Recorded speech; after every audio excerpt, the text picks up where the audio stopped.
Hello and welcome. I'm Thomas Porteous and you're watching the World Report on NewsX World. Let's take a look at some of the top stories of this hour. Iran says indirect talks with the US in Oman start positively but offer no clear way to ease fears of a US attack. Tehran warns deep mistrust remains after past US strikes, with future talks still uncertain. The US and Ukraine discuss a March target for a peace deal with Russia, but territorial disputes make delays likely. Any agreement would be put to a Ukrainian referendum held alongside national elections. IS claims responsibility for a suicide bombing at a mosque in Islamabad that kills 31 and wounds 169. The group says the attacker detonates an explosive vest amid a Shi'ite congregation. Donald Trump reposts a video depicting Barack and Michelle Obama as apes before removing it after backlash. The post draws bipartisan condemnation, with Republican Senator Tim Scott calling it racist.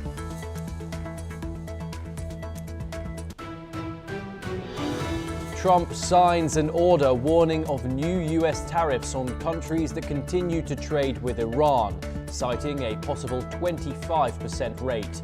The move comes as US-Iran talks continue in Oman, with Trump restating opposition to Iranian nuclear weapons. The Milan Cortina Winter Olympics begin with an opening ceremony spread across 4 locations led from San Siro. Jewel cauldrons are lit in Milan and Cortina as Andrea Bocelli performs Nessun Dorma.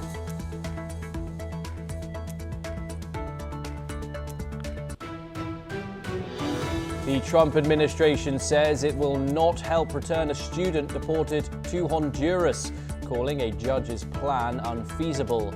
A federal judge says the deportation violates a court order and must be addressed. Cuba unveils emergency steps across key sectors as a severe power crisis disrupts daily life. The government blames US sanctions and says essential services will be protected.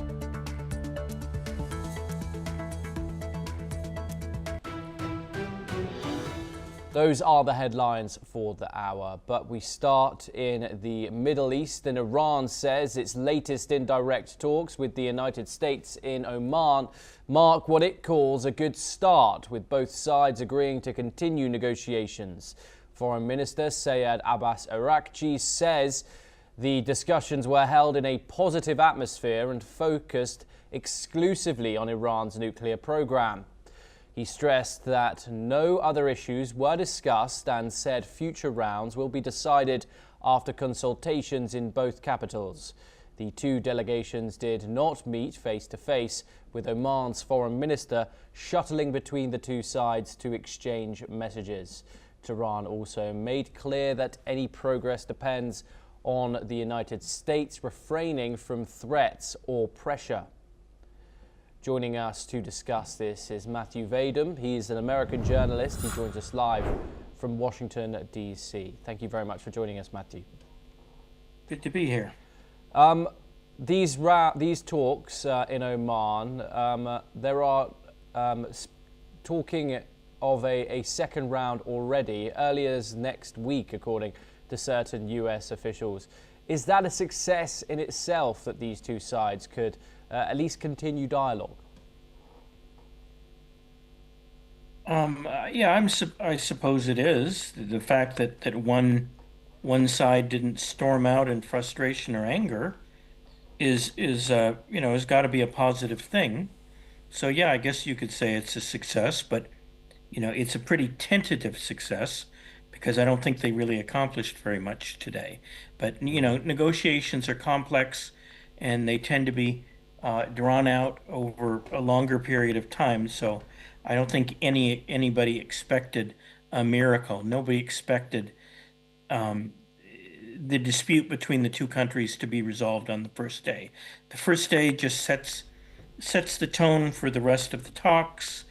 Negotiators get to meet each other, become familiar with each other, and it's like an orientation session, I guess you could say. So, yeah, it's positive, but I wouldn't read too much into it. Okay, Matthew, do stay with us as we have some sound bites coming in from the Iranian foreign minister. Let's take a listen. Sure. نظرم که در یک جو بسیار خوبی منتقل شد و دیدگاه‌های طرف مقابل هم شنیده شد. در مورد نفس ادامه تقریبا توافق نظر وجود داشت و قرار شد که ادامه پیدا کنه، ولی اینکه زمانش، چگونگیش، تاریخش، اینها رو در مشورت‌های بعدی که از طریق آقای البوسعیدی انجام خواهد شد انشاءالله تعیین می‌کنیم. Matthew, that was Foreign Minister Abbas Araghchi. Why is Iran emphasizing that talks only covered the nuclear file here? Because that's what Iran wants. Iran only wants to talk about its nuclear program, and it insists, despite substantial evidence to the contrary, that its nuclear program is intended for peaceful purposes. The United States wants everything on the table. They want Iran to stop killing dissidents in the streets. Reportedly, 30,000 or more people have been killed by the Islamic Republic of Iran since the unrest started there. And Matthew, so America wants to be able to talk about everything that's of interest to America. Iran only wants to talk about nukes. And are these talks about reviving an agreement, or are they simply about managing escalation as that huge naval aircraft carrier waits in the Persian Gulf? I don't know. Has the United States had an agreement with Iran in recent years? I mean, I guess they did have kind of an agreement with respect to their nuclear program, but I think that it has it's ceased to be important.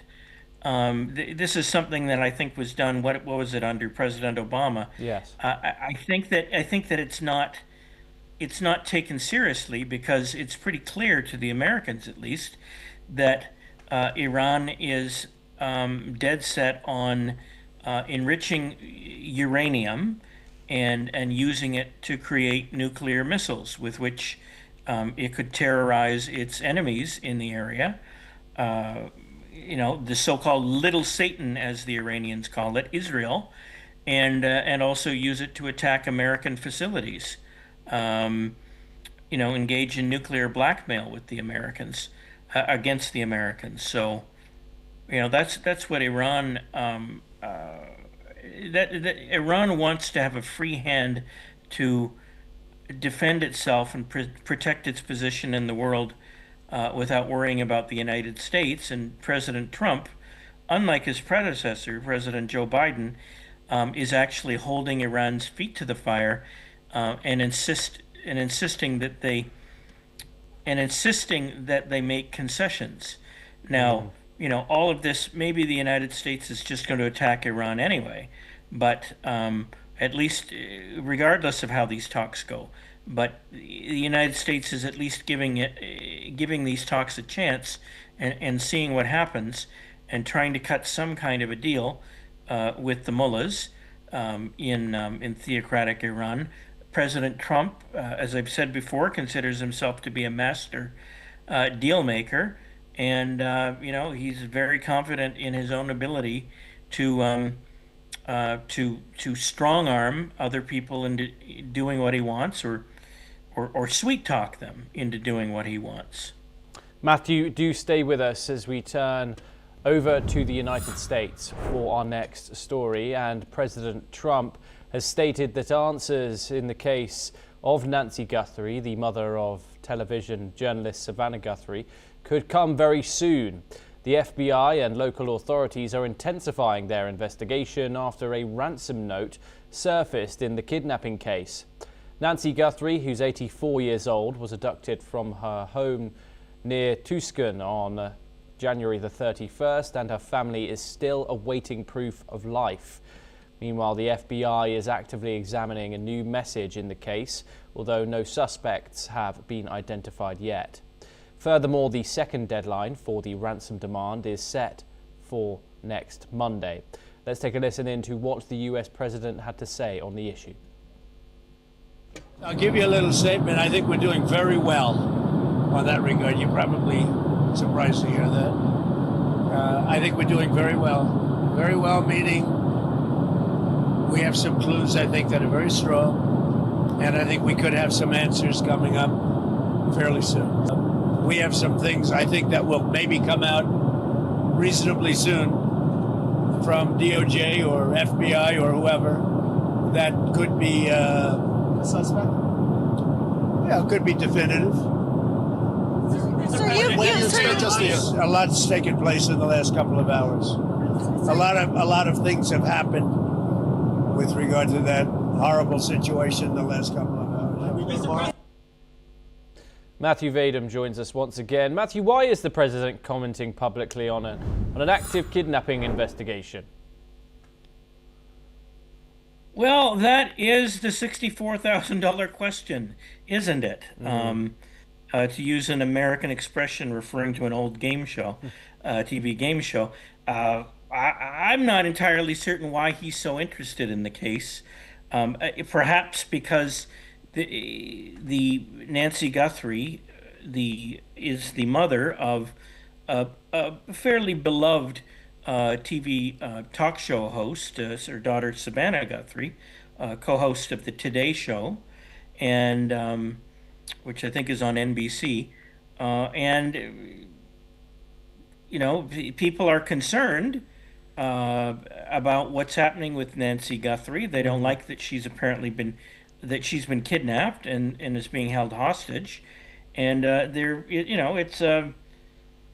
it's an inherently interesting story that people are wanting to pay attention to. I also think that President Trump spends unlike a lot of his predecessors, President Trump spends a lot of time watching television, and he's very interested in the details of what's going on in the lives of the people who appear on TV. He does seem to have a strong predisposition to liking people who are on TV. Secretary of War Pete Hegseth was a host on Fox News for a while, and Jeanette Pirro, was a TV judge before Trump appointed her United States Attorney for Washington D.C. TV matters a lot to President Trump, and that is one theory as to why he's so interested. Does he have a genuine humanitarian interest in what's going on with Nancy Guthrie? I'm sure he does, though you have to wonder, why he's chosen to be so outspoken and gotten so involved in this particular case when, there are other worthy cases that, that he could be paying attention to. Matthew, what's the media coverage like this of this in the United States? Is it something you can't really get away from? Yes, I would say that you're getting I would call it saturation media coverage of the saga of the kidnapped Nancy Guthrie. You really can't escape it. I don't think it's as big as O.J. Simpson in the past, but it's it's pretty big, and it's ubiquitous, and it's a human interest story that a lot of people are glomming onto. Matthew Vadum, thank you so much for taking the time and joining us. Great pleasure to speak to you. We now turn over to South Asia, and at least 31 people have been killed and more than 169 injured in a suicide bombing at a Shi'ite mosque in Islamabad, in the deadliest attack in the Pakistani capital in over a decade. Officials say the attacker opened fire at the gate before detonating an explosive vest inside the Khadija Tul Kubra imambargah during Friday prayers, when hundreds of worshippers were present. The Islamic State has claimed responsibility for the assault. Survivors described gunshots following a massive blast, with bodies and debris scattered across the prayer hall. Prime Minister Shehbaz Sharif condemned the attack and vowed justice. Joining us now is retired Major General Sudhar Kajee. He's an international relations and senior strategic expert. He joins us live from Jaipur. Thank you very much for joining us. How significant is this attack? It's the highest death toll of a suicide bomb in the Pakistani capital for over 20 years. What does this mean? Good morning, Thomas. Very, very significant. Why am I saying this is the last I remember of similar magnitude was in 2008 in the Marriott Hotel in Islamabad. And in the recent past, sometime in November 2025, there was a blast in front of the court which had taken place. Now, these blasts that I'm talking of, Marriott Hotel, they had almost about 62 people killed, almost close to 250 injured. And the one which was in the court, in front of the court, 12 odd people died. But the central issue which I wish to highlight in response to your question is that the ISIS Khorasan has been provided sanctuary by Pakistan in Punjab as also in Khyber Pakhtunkhwa. And having been provided with sanctuary, earlier they used to be there in Afghanistan. They have shifted their bases. I don't see any logic as to why they should. It is quite a trend line of ISIS Khorasan. They have been attacking in the past, particularly the Shi'ite Muslim mosque. And because ISIS Khorasan predominantly they are of Sunni Muslim. So that divide is playing up now. So therefore the messaging is that the minorities should be kept on oppressed, one. Number two, there is also messaging because ISIS Khorasan, to the best of my understanding, Thomas, they are helping the Baloch Liberation Army towards Balochistan. They are hand in gloves with Tehrik Taliban Pakistan. And it's a very messy affair. The conglomerate of these terrorist organizations, they're helping each other. In fact, don't be surprised if Al-Qaeda also props up. Al-Qaeda is the central fiber based on which they're actually working. Similarly, Haqqani network is providing funds. The funds are being generated from the narcotics. Narcotic bases have shifted from Afghanistan to Balochistan. So there is a whole lot of nexus which is actually going on. But the fact of the matter is, I think there is a very strong message being sent to the leadership in Pakistan. That is Field Marshal Munir. That you have everything under your finger, be it the nuclear button, be it the judiciary. You have marginalized the Supreme Court of Pakistan. You have marginalized the legislature, very norm of democracy, by putting Imran Khan there. So there is something, fault lines are actually widening. Why is it widening? It is widening because the difference in opinion on any issue, when the country is going through criticalities and challenges as that of Pakistan, it can happen anytime. So with that, I would say it is ISIS Khorasan. They have bigger targets also in times ahead, and they want to expand their domination in Pakistan itself and hand in gloves with Tehrik Taliban Pakistan, essentially looking for enlarging and expanding the caliphate and the Sharia law in Pakistan. Back to you, please. Why are these Shiite places of worship repeatedly targeted by Sunni extremist groups like IS? It's a traditional, historic kind of a fault line which has been going on. Shias and Sunnis, they have been fighting in the Islamic world for past 1400 years. Okay, so, and Iran is not very far off. Iran is the central citadel of Shiite Muslim. And although they have good numbers in Iraq, towards Syria, they have good numbers towards some percentage minorities in Jordan, as also You have a percentage towards Egypt as well. Saudi Arabia minorities, Yemen they have Shiite. So likewise. So basically, this fighting has been going on for past 1400 years because of two differences.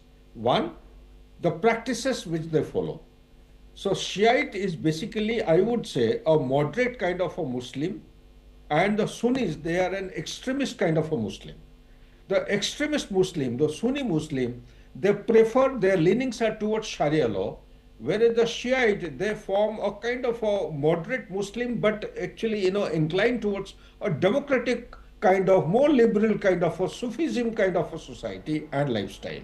So because of this distinction, Sunni, by virtue of its predominance as far as the majority percentage is concerned, they have been trying to push their agenda ahead, that if you are in Islam, Islam follows only one theory, one practice, and that is the Sharia law. Sharia law is nothing but there is no human rights, there are no fundamental rights. Sharia law is Sharia law. Women have no place in the society.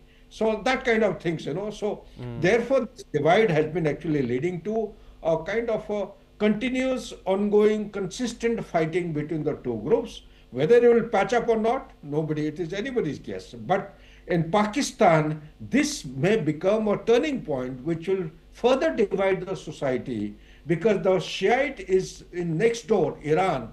They will have some kind of linkages seeking support.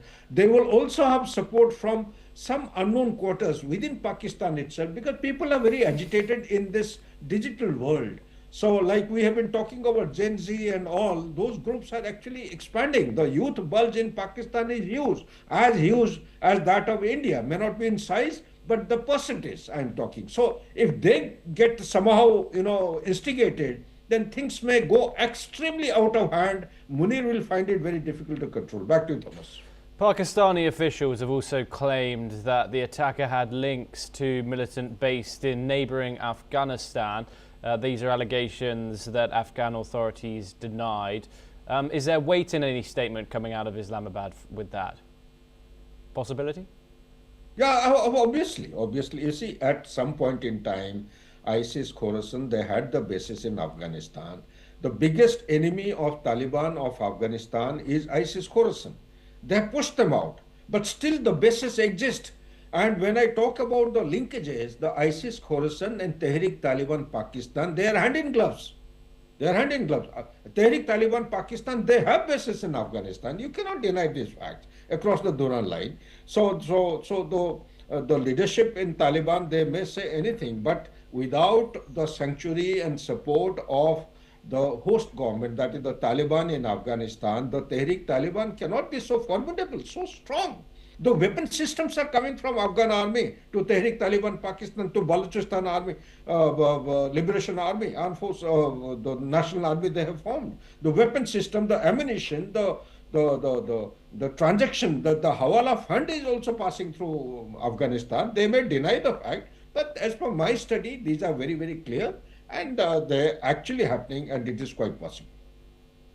Yes, Major General Sadaqaji, thank you very much for taking the time and joining us. It's a great pleasure to talk to you here on the broadcast. We now move on to our next story. And in the United States, President Trump's administration has called a judge's proposal that the government issue on a student visa to college student it deported to Honduras in violation of court order unfeasible, and said that immigration authorities will not facilitate. U.S. District Judge Richard Stearns has given the administration until today to decide how to rectify the mistake, as it has made it any Lucia Lopez Beloza, a Barbson College student, who has been detained at an airport while traveling to spend Thanksgiving with her family in Texas. Now we turn to Europe, and the Milan Cortina Winter Olympic Games has officially begun with a vibrant opening ceremony that took place across 4 locations. Milan's iconic San Siro Stadium served as the central hub, while performances by international stars like Mariah Carey and Andrea Bocelli added to the grandeur of the event. Two Olympic cauldrons were lit up this year, one in Milan and the other in Cortina, symbolising the unity of the Games. The Parade of Nations was filled with excitement, with the Ukrainian and US teams receiving enthusiastic cheers. However, political tensions were palpable as boos echoed when Vice President J.D. Vance appeared on the big screen. Despite this, the formation of the Olympic rings and the stunning fireworks display sparked loud cheers, marking the beginning of what promises to be a remarkable Games. Let's listen in. Just the fire, everything, it light up and it made just a magic work. I'm so proud of my nation, I'm so proud of Italy, and I just hope that every athlete can do their best and bring our nation to victory once again. I'm so happy and I wish that everybody has so much fun. I hug everybody and I hope that you guys enjoy the Olympics. It's just an amazing thing to see the athletes, seeing them have pride in their country and representing, especially the countries that are in warmer climates. Just be able to see everybody represented and have the world come together like it should. Tesla is ramping up hiring to support Elon Musk's ambitious plan to make the company the largest US manufacturer of solar energy components. Company executives say Tesla is targeting 100 gigawatts of domestic solar production by the end of 2028, calling it an audacious and fast-moving manufacturing effort. The push comes as Tesla's electric vehicle sales slow, as the company unveils a new solar panel at its Buffalo, New York City facility. Musk argues solar and batteries are critical to meeting soaring power demand, especially from data centers driven by artificial intelligence. Well, that's all that we have time for. Keep watching NewsX World for more international news updates.